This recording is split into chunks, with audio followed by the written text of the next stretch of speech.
பண்பார்ந்த எனதருமை யூடியூப் நேயர்களுக்கு வணக்கம். இதுவும் ஒரு முக்கியமான பதிவு. வாஸ்து ரொம்ப அடிப்படை பேசிக். நம்ம கிரகங்களை பற்றியே நிறைய பேசிட்டு இருக்கோம். ஒரு வித்தியாசமான ஒரு சப்ஜெக்ட் என்பது வாஸ்து. இந்த வாஸ்து ஒரு வீட்டில் சரியாக இருந்தால், வாஸ்து என்பது 4 மூலை தான். அக்கினி, ஈசானியம், கன்னி, அதற்கடுத்து என்ன சொன்னா கழிவறை. இந்த 4 தான்.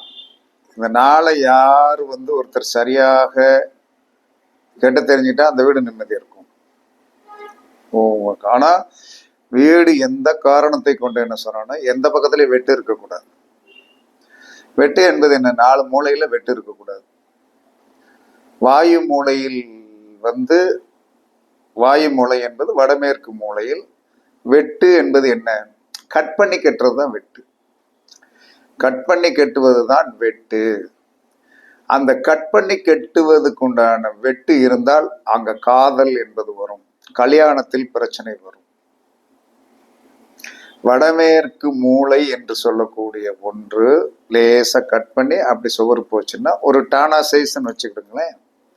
இந்த வெளி பக்கத்துக்கு அது டானா சைஸா இருக்கும். அந்த பக்கம் வெட்டு விழக்கூடாது. விழுந்தால் அங்கே பெரிய போராட்டங்களும் சங்கடங்களும் கண்டிப்பாக அந்த வீட்டில் இருக்கும். அப்ப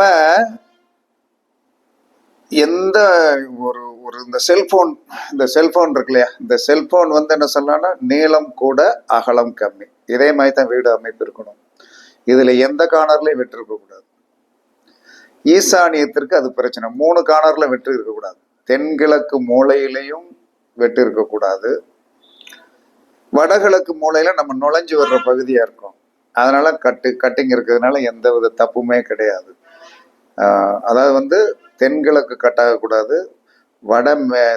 தென்மேற்கு கட்டாகக்கூடாது, தென்மேற்கு கட்டாகக்கூடாது, வடமேற்கு கட்டாகலாம். வடமேற்கு என்பது ஈசானியம். ஈசானியம் கட்டாகலாம். ஆனால் காம்பவுண்ட் எப்படி இருக்கணும்? இந்த நம்ம காம்பவுண்ட் எடுத்தோம்னா கம்ப்ளீட்டா இந்த ஜாயின் பண்ணி நீட்டா காம்பவுண்ட் இருக்கணும். அப்படின்னா தான் அந்த வீடு சிறப்பாக இருக்கும். கட்டு என்ன சொல்றான்னா, ஈசானியத்துல கட்டிங் இருக்கத்தான் செய்யும். ஏன்னா வாசல் நுழையணும், போர்டிகோ போடணும், இதெல்லாம் இருக்கும். அப்ப இந்த வீட்டின் பாகங்களை பத்தி நான் அழகா சொல்றேன். அடுப்படி உணவு தயாரிப்பது செல்வம் சம்பந்தப்பட்டது. அடுப்படியில உணவு தயாரிப்பது செல்வம் சம்பந்தப்பட்டது. கழிவறை பொருட்களை வெளியேற்றுவது செல்வம் சம்பந்தப்பட்டது. கழிவறை பொருட்கள் லெட்டினும் என்ன சொல்றான்னா ரொம்ப பெர்ஃபெக்டா இல்லைன்னா அங்க செல்வம் சம்பந்தப்பட்டது இருக்குது. அடுப்பும் செல்வம் சம்பந்தப்பட்டது. இந்த முன்கதவு இருக்கு பார்த்தீங்களா, இந்த முன்கதவு வாசல் வழியாகத்தான் சக்திகள் உள்ள வரணும். சக்திகள் உள்ள வரணும். வாசல் சுத்தமாக இருந்தால் வெளி உலக சக்தி உள்ளே வரவேற்கப்படும். கதவின் உருவம், மரம், நிறம் எல்லாம் சக்தியின் வரவை பாதிக்கும். கதவின் உருவம் நல்லா நீட்டா இருக்கணும். மரத்தோடைய நிறம் நல்லா இருக்கணும். வார்னிஷ் அடிச்சாச்சுன்னா கதவை பார்த்தவொன்னே என்ன சொன்னா அந்த மரம் மரம் மாதிரி இருக்கணும். அப்பத்தான் என்ன சொல்லலாம்னா முன்கதவுக்கு ரொம்ப முக்கியத்துவம் கொடுக்கணும். இன்னொரு விஷயம், இந்த காலத்துல கதவுல எல்லாரும் பிள்ளையார் படம், மகாலட்சுமி படம், யானை படம் எல்லாம் போட்டு தயவு செய்து போடாதீங்க. போடக்கூடாது. தெய்வங்களை இப்படி இப்படி இப்படி நகட்டுவது யோகத்தை கொடுக்காது, உறுதியாக யோகத்தை கொடுக்காது. அதனால கதவில் தெய்வ உருவங்களை தயவு செய்து பதிக்காதீர்கள். இது விநாயகருக்கு மட்டும் விதிவிலக்கு. விநாயகர் படம் வச்சுக்கலாம். ஏன்னா அவர் எந்த சூழ்நிலையிலையும் எதற்கும் வளைந்து கொடுக்கக்கூடிய ஒரு சக்தி விநாயக பெருமான். அவரை கதவுல வரையலாம். உள்கதவுல மரக்கதவுல வரைஞ்சி வச்சுக்கலாம். எந்த பிரச்சனையும் இருக்காது. அதற்கடுத்தது முன்கதவோடைய நிலைமை. அடுப்படி உறுப்பினர்களின் உடல் நலம். அடுப்படியை பொறுத்தல் என்னது? உறுப்பினர்களின் உடல் நலன் தன்னை கட்டுப்படுத்துவது அடுப்புகளே. அடுப்புகள் செல்வத்தை குறிக்கின்றன. அடுப்புகள் செல்வத்தை குறிக்கின்றன. அதனால அடுப்பை எப்பயுமே சுத்தமாக வைத்திருக்கணும், நீட்னஸாக இருக்கணும்.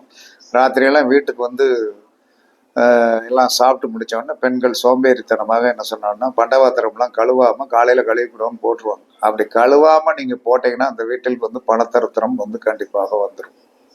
அதனால் அடுப்படி செல்வத்தை தரக்கூடியது. முன்கதவு நம்ம வீட்டுக்கு வந்து பாசிட்டிவ் எனர்ஜியை ஈர்க்கக்கூடியது. ஓகேவா? அதுக்கடுத்து படுக்கை அறை. படுக்கை அறையில் தான் நாம் அதிக நேரம் செலவு செய்கிறோம். வாழ்வில் 1/3 பங்கு வந்து அங்க செலவு பண்றோம். இந்த இடம் வந்து என்ன சொல்றான்னா, இந்த படுக்கை அறை வந்து சரியாக இல்லை என்று சொன்னால், படுக்கை அறை சரியான இடத்தில் இருந்தால் நம்மளுடைய வளமையை வந்து கண்டிப்பாக பாதிக்கும். ஓகேவா? அதனால பெட்ரூம் வந்து என்ன சொன்னா தென்மேற்கு என்று சொல்லக்கூடிய கன்னி மூலையில் வந்து கண்டிப்பாக இருக்கணும். பெட்டெல்லாம் காலையில் வந்து நல்லா தட்டி நீட் பண்ணி ரிட்டன் நம்ம பெட்ரூமுக்கு போகும்போது அந்த இடத்துல வந்து சூப்பராக இருக்கணும். இந்த தலாணி அதெல்லாம் மொத்தமாக போட்டு கசன்னு இருந்தால் அங்கே வந்து என்ன சொல்லலாம்னா கணவன் மனைவிக்குள் கருத்து வேறுபாடு. ஏன்னா பெட்ரூம் என்பது கணவன் மனைவி இணைந்து சந்தோஷமாக இருப்பது. அந்த இணைவால் தான் குழந்தை. சாதாரண விஷயம். பெட்ரூமுக்கு வந்து அவ்வளோ மரியாதை கொடுக்கணும். படுத்தோன்னு தூக்கம் வரணும். உங்கள் பெட்ரூம் கரெக்டாக இருக்குன்னு அர்த்தம். கழிவறை. வீட்டை விட்டு வந்து நம்மளுடைய கழிவுகள் வந்து வெளியே அகற்றப்படுகிறது. அங்க கரெக்டா வந்து என்ன சொன்னா அந்த நல்லிலாம் தண்ணி ஒழுகாம சுத்தமாக ஒரு சுமல் இல்லாம வச்சிருந்தா தான் உங்களுடைய கழிவறை வந்து செல்வத்தின் செலவை கட்டுப்படுத்தும். இல்ல உள்ளுக்குள்ள போனோம்னா வந்து அங்க தண்ணி வெடிஞ்சிட்டு இருக்குது, வாளி வந்து அந்த பாத்ரூம் வாளியெல்லாம் ஆமாம் காலு கழுவுற வாளி தானே, காலு கழுவுற கப்பு தானே அப்படின்னு சொல்லிட்டு வந்து என்ன சொல்லலாம்னா குப்பை கணக்காக வச்சிருக்கூடாது. அதுவும் தேவைப்பட்டால் அதில் தண்ணீர் குடிக்கிறது கூட வந்து என்ன சொல்லணும் அந்த அளவுக்கு பளபளன்னு வச்சிருக்கணும்.